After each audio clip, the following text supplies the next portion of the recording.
அழகிய வயல்வெளிகளை கொண்ட ஒரு மலை கிராமம் ஒன்று இருந்தது. அங்கே மக்கள் அனைவரும் அமைதியாக வாழ்ந்து கொண்டிருந்தனர்.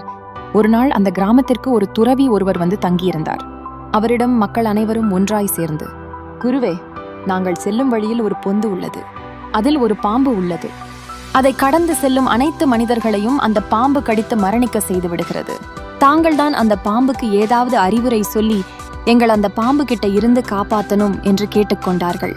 அதற்கு துறவி, சரி, நான் பாம்பிடம் சொல்லி பார்க்கிறேன் என்று சொல்லிவிட்டு அந்த பொந்து இருக்கும் இடத்திற்கு சென்று அந்த பாம்பை அழைத்தார்.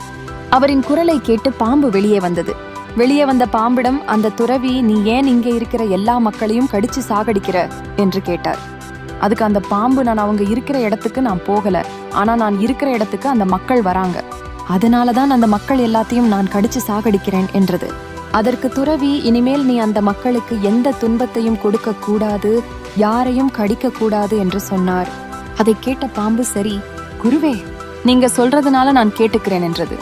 ஆன்றிலிருந்து அந்த வழியில் செல்லும் எந்த மக்களையும் அந்த பாம்பு எதுவும் செய்யவில்லை.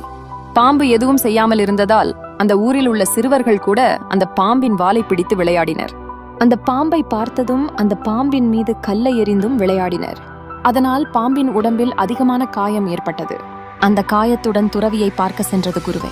நீங்க இந்த மனிதர்கள் யாரையும் கடிக்க கூடாது என்று என்னை சொன்னீங்க, ஆனா இந்த மனுஷங்க எல்லாம் சேர்ந்து என்னை என்ன பண்ணிருக்காங்க பாத்தீங்களா என்று கேட்டது.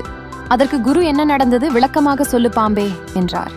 பாம்பு நடந்தவை அனைத்தையும் விளக்கமாக குருவிடம் சொன்னது. அப்பொழுது குரு, உன்னை எந்த மனிதனையும் கடிக்க வேண்டாம், துன்புறுத்த வேண்டாம் என்று மட்டும்தானே நான் சொன்னேன். ஆனால் உனக்கு துன்பம் தந்தாள். யாராவது தீங்கு செய்தால் அவர்களை பார்த்து சீரக்கூடாது என்று நான் சொல்லவே இல்லையே என்றார்.